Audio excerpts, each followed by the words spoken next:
Hello, people. So it's been 2 weeks since the last chapter of One Piece, and that's why Kozuki Oden going out like a boss, the way he was introduced. But I feel like a lot of people's opinions about this chapter is going to be very mixed. The pacing was kind of like okay, it was super fast in the previous chapter to where most of the fight between him and Kaido was skipped. Now it was kind of like we're still in the execution of Kozuki Oden, and don't get me wrong, Oden was in boss level in this chapter. Like it was ridiculous the amount of time he spent in that part. A lot of people's opinions like they want this flashback to be over. It's been great. We've been getting a lot of groundbreaking stuff revealed through Roger and Whitebeard and Kazuki Oden's interactions, but now people want to go back into the present with what's going to happen in Onigashima. But here it's just Oda polishing off the final touches of Oden's story.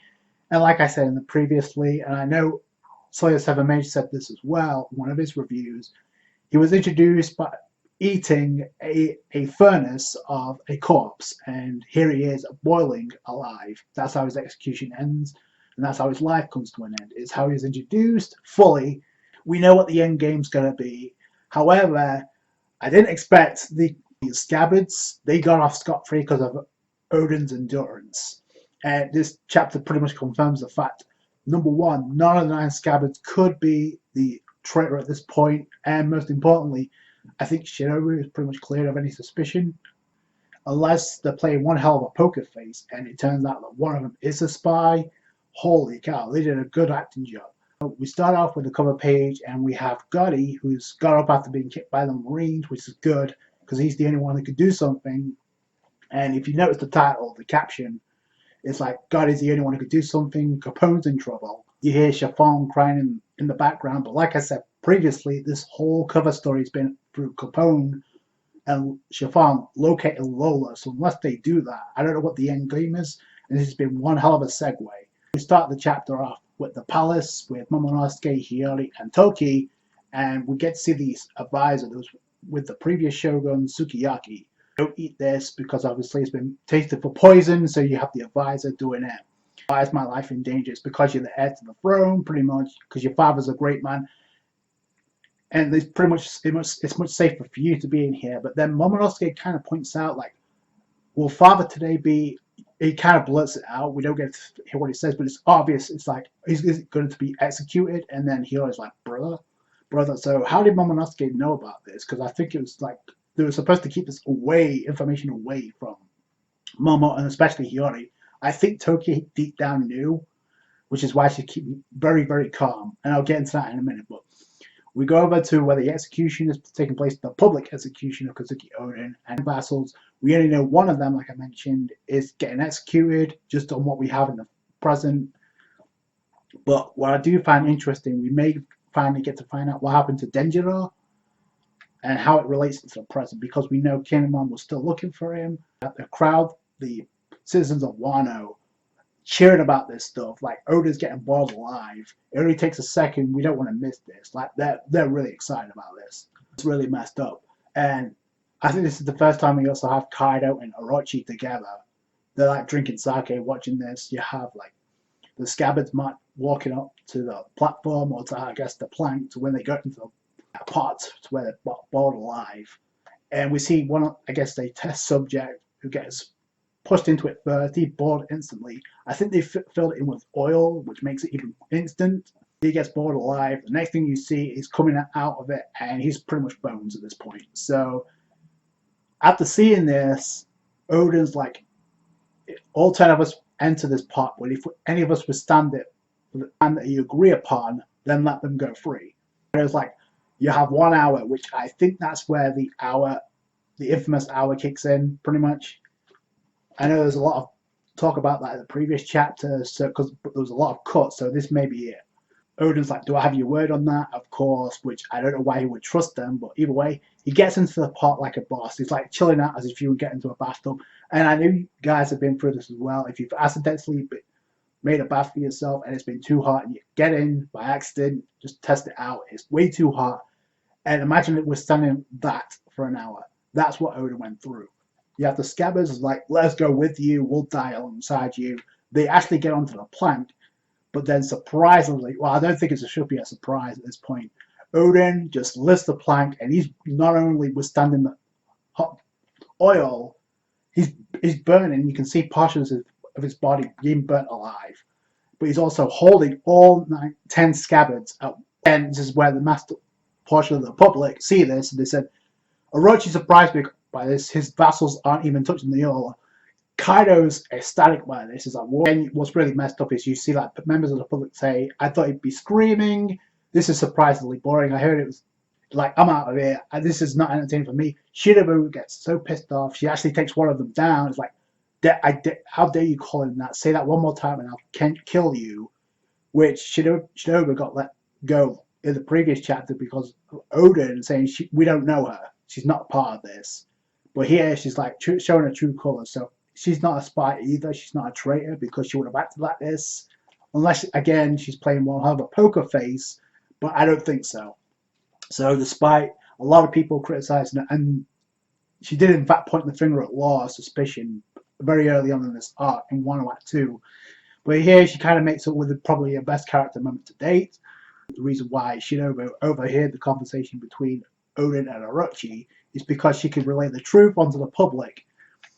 And we do get to find out what that conversation was, which I have to admit is a little bit underwhelming, but it does make sense. So an evil dictator who never wanted to see Wano saved, or he had the best intentions for Wano. He only wanted to make the Kozuki family petty for their transgressions of the past, obviously in his mind.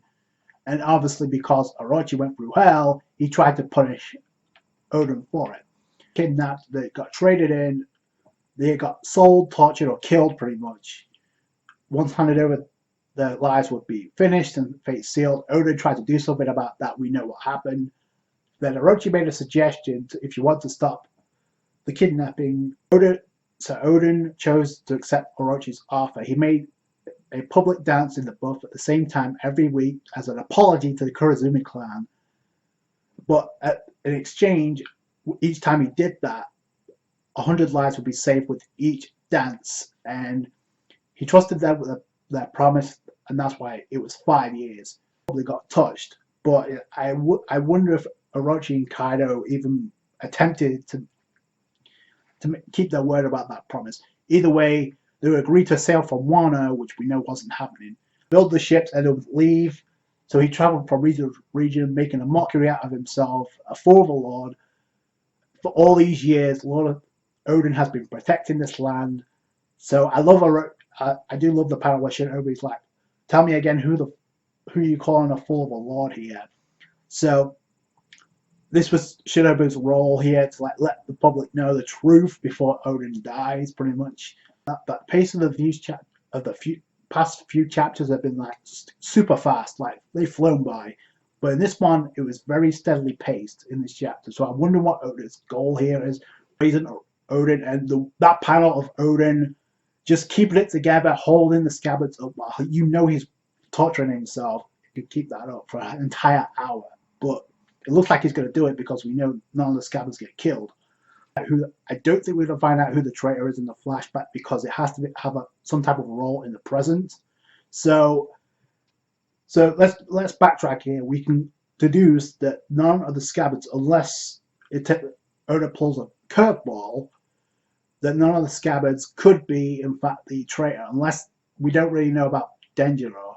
Traitor has to be somebody who has some type of influence in the present, in the past. So the only two that make sense right now, who has any, and keep in mind what Kaido said in the previous chapter, maybe there's a spy working in your palace. So Kozuki Oden's plans in the previous chapter. So the only two that come to mind right now is either Hiyori or Lady Toki.